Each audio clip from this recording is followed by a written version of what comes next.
Hello, everybody. Welcome back. Sorry, we had a little bit of some technical issues earlier on, but we are live again. Thank you so much for your patience and for your time. Today, we have our economic advisor, Mr. Jonathon James. He will talk about the ZimFirst economic revolution called the FPN.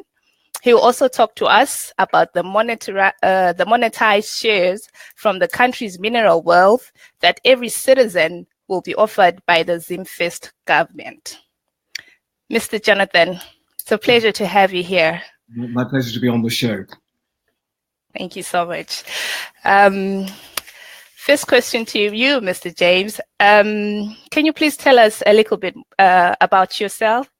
Sure. I'll try and keep this short. You can always find me on LinkedIn if you'd like to know my professional career. But I've had a blessed career for the last 30 years, coming alongside some of the Times Top 1000 transformation leaders of multinational technology companies. So some of the big names of Oracle, IBM, Hewlett-Packard, and most of the fast-track IPO software companies. So back from the 1990s, I was privileged to build execution teams, management teams, be involved with mergers and acquisitions, raising money in capital markets for some of the, I suppose, well-known names. Latterly, I got involved with raising money in capital markets for startup companies, whether they're in the mining sector or in the telecom sector. Then latterly, I was working for Vodafone as head of their acquisition division, a £90 million business unit at their headquarters in Newbury, and subsequently went on to develop a passion for the role of technology in developing countries, i.e. fintech technology for what's called financial inclusion, mobile money, which is a very, very popular play in Africa at the moment around the world, and obviously cryptocurrency. So latterly, I've been privileged to advise some of the governors of central banks in Congo, in Bangladesh, about the role of blockchain, the role of cryptocurrency, how mobile money can also change their countries, and we'll come on to that in a bit later on. There's also a duality to my existence. I'm also a pastor for the last 20 years, so I'm involved with church activities with the same passion, which is to help people realize their full potential, self-actualize, and affect change. And at the end of the day, I believe our faith can really help us to affect change. So that's a brief synopsis in terms of who I am. Also, I do advise a number of presidential candidates on economic models to affect change for the masses and how to eradicate poverty and also get them financially included and empowered to really affect change for themselves. So that's hopefully a short overview of who I am. Okay, very impressive, very interesting. Thank you so much for that. Tell me, Mr. Jonathon, why did you choose to work with Dr. Jumba and ZimFirst? Interesting. I've always had a passion for Zimbabwe. After I sold my consulting company, we were 22 offices in 18 countries, quite a large international consulting company. I got involved with also the minerals sector, and back in 2009, Zimbabwe realized it had the world's largest deposit of alluvial diamonds. So I was again one of the first Europeans tasked to bring investors to Zimbabwe. In so doing, I met a number of wonderful people, so the top lawyer in the country, the top diamond grader, and a number of other officials in the country from about 2009-10, and fell in love with the country. So since then, I've been frequently coming back and forth to Harare, been to Bulawayo and different areas. And then latterly, I was introduced, because of my work and connections in Zimbabwe, I was introduced to Dr. Jumba, who was fascinated with the economic model I'd created for Africa. Having met with him a number of years ago now, I think we're almost 3 years in, I found him to be a man of integrity, which is vitally important if you're going to affect change as a transformational leader. You've got to be a person of integrity, also a person that cares about the people. And I found that Dr. Jumba is cerebrally endowed in terms of he's incredibly intelligent, but he cares about not just the diasporic community, but those domiciled in the country. He has a political pedigree that's second to none as a former advisor to Morgan Tsvangirai and Robert Mugabe during the coalition, and one of the founding members of MDC. So to me, I found the perfect man who I could entrust with an economic model that will affect change. And for those reasons, I'm very committed and happy to be working with ZimFirst and Dr. Jumba specifically. Thank you very much. Can you also tell us about the ZimFirst economic strategy? Well, now, this is what we're truly excited about. I think breaking it down in simplistic terms, and without that sounding didactic, one of the fundamental issues within Zimbabwe, like a lot of countries, is that there is an issue with cash liquidity, and the value of their own currency vis-a-vis other currencies has always, I think, disadvantaged those in the diaspora and those domiciled in the country who wish to trade internationally, because their currency, sadly, is so weak. And we know Zimbabwe's gone through super high inflation, it's gone through dollarization, indigenization, every challenge that any country could have gone through, Zimbabwe's gone through it and survived. So one of the things I wanted to ensure was that whoever comes into power has a sustainable model that can ensure the people are enriched at the bottom of the pyramid. We all know of self-aggrandizing attitudes of those at the top of the pyramid, and I'm not going to say anything negative about anyone, but that wealth has never really trickled down to those who really need it.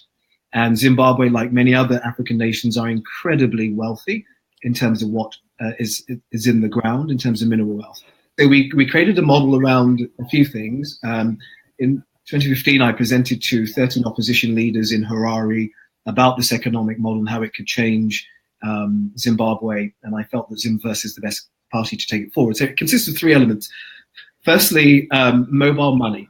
So in the last few years, I mean, I've been involved heavily with mobile money. I was the COO of a mobile money disruptive technology company, and we would like to implement a mobile money platform as an alternative settlement platform to obviate the need for people to deal with physical cash, which is the term fiat money, because obviously right now there's a cash liquidity crisis, dollarization is not working, and Zimbabweans need a currency they can work with today, and a platform that is robust. And mobile money, as you've heard of M-Pesa, you've heard of all these different mobile money platforms. So we have our own mobile money platform.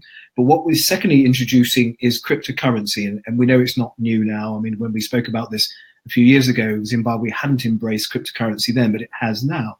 But what we have is our own state-owned cryptocurrency. So rather than Bitcoin or Litecoin or Dash or Ethereum, we want to give Zimbabwe its own digital currency.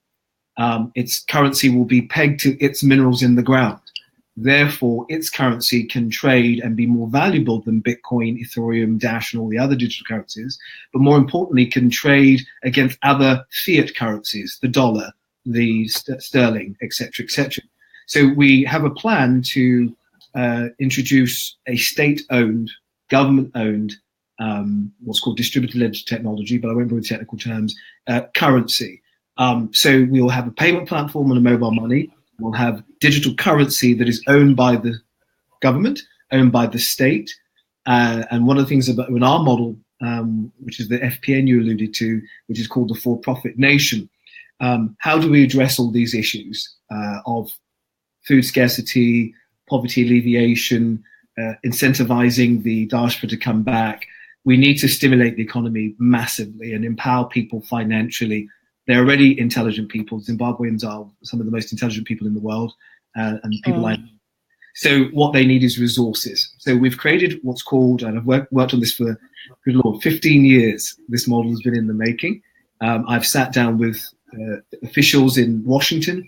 Ambassador Herman Cohen, who has been advisor to Robert Mugabe for 30 years, endorsed this economic model, which I'm about to explain.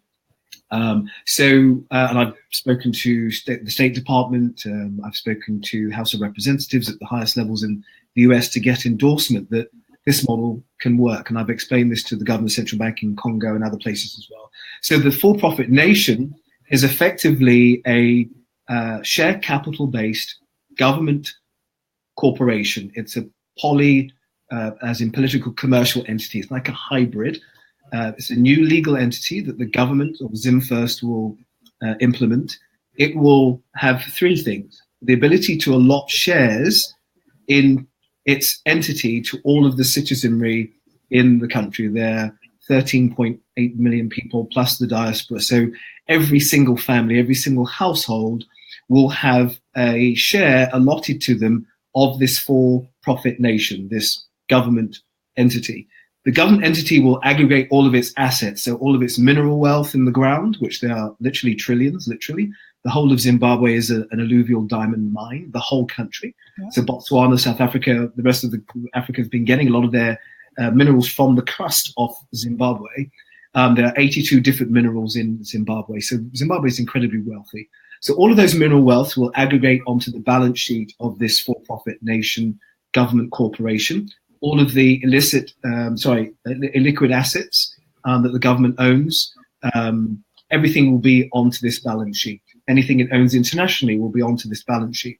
And then we will, as I've already mentioned, give shares to every citizenry. We'll give shares to those domiciled in the country, those in the diaspora. We will give shares to the stakeholders, international investors. We will give shares to the parliamentary cabinet. So everyone has a slice, and it's equitably delivered. So it's fair and equitable based upon who they are as a Zimbabwean citizen, right up to the president of the country. And then what we'll do, so if you can imagine, I'm breaking it down because of time, there's this wonderful new corporation that is owned by the government, that it's philanthropic, it's humanitarian orientated, it wants to educate its people, create jobs, and all the normal things that parties will do, ZimFirst will do. But in addition to that, it will eradicate poverty in the country by monetizing the wealth in the ground, by giving that wealth back to the people in the forms of shares. And then what we will do is conduct what's called an IPO, an initial public offering of this legal entity. And it will float on, if not the Zimbabwean Stock Exchange, the London Stock Exchange, the New York Stock Exchange. And similar to all other flotations, it's what's called a liquidity juncture. So once it floats, I'm sorry for the detail, I hope I'm not boring you, but once it floats, very exciting. This is a really radical, revolutionary, game-changing way that Africa can empower itself. But once it floats on the stock market, all of the wealth that it will create will be in the billions, if not trillions. Remember, there's trillions of wealth in the ground. There are other assets the government owns. All of this will be in this vehicle, this capital vehicle. Shares will be allotted to the people. Once it floats, that money will be immediately available via cryptocurrency, via mobile money, to be given to every family member in the country. This can be done within the first 12 to 18 months of ZimFirst being in power. And therefore, we would seek to not just build houses, clinics, hospitals, infrastructure, educate people well, create an entrepreneurial environment tantamount to Dubai and anywhere else, so Zimbabwe will be respected. We will physically give people money that they could then empower their own lives, start their own businesses, pursue their dreams. So can you imagine, last point on this, the for-profit nation, let's say there's conservatively $1 trillion of diamonds in the ground.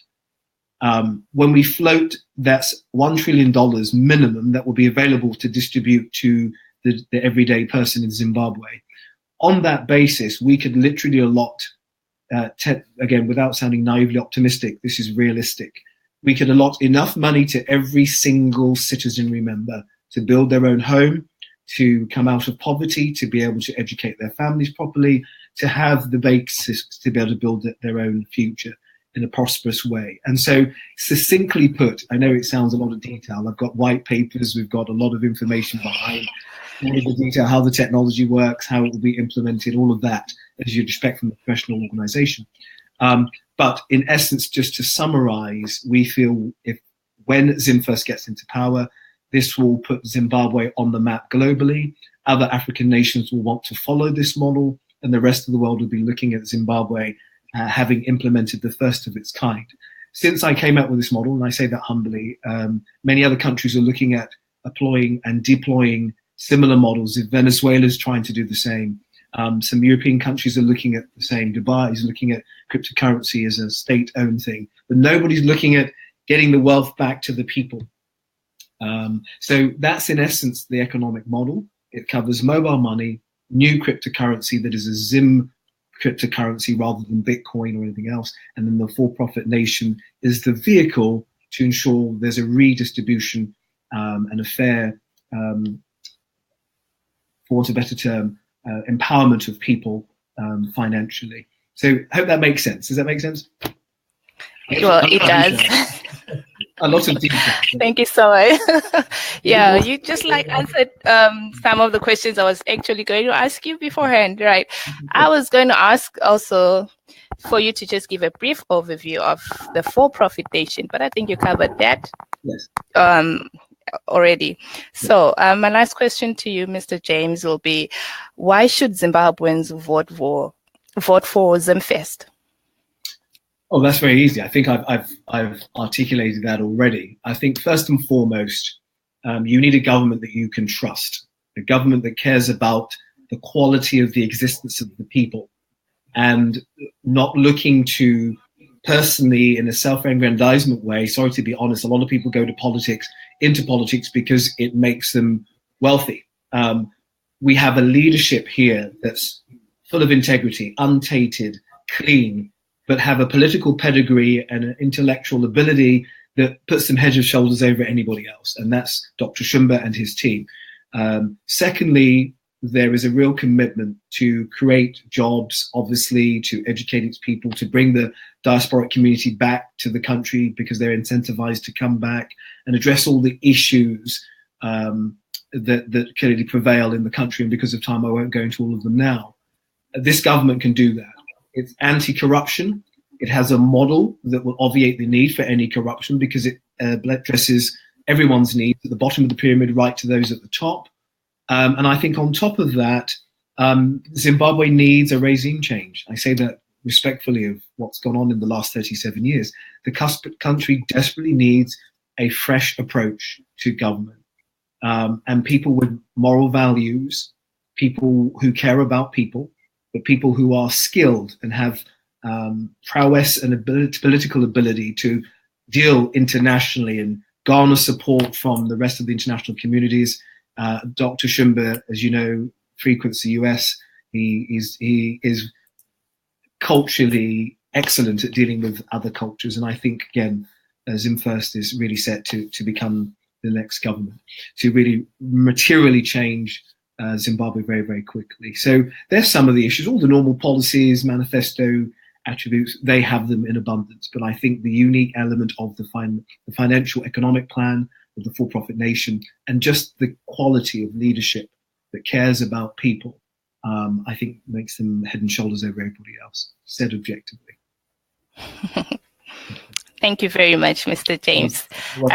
That'll be all for today. Thank you so much. You have made so clear a lot of issues that were on people's minds. I hope Zimbabweans had a good understanding of that. Thank you so much, Mr. James.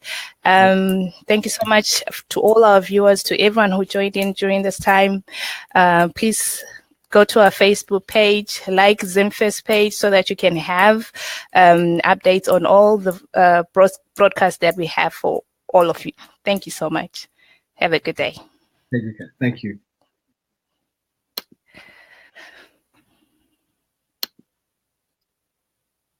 Are we off? Yep, we're about to get off. Okay, 1 second. Don't go away. 1 second. Okay. The light shows. So are you still there? Yeah, we're still live. I'm trying to log off. Oh dear. Sorry. They saw me moving around. Something's happening to my laptop. I'm trying to log off now. No problem. Yeah.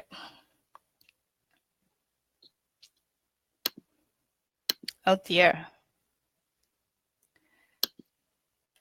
Would you like me to log off? Please do so.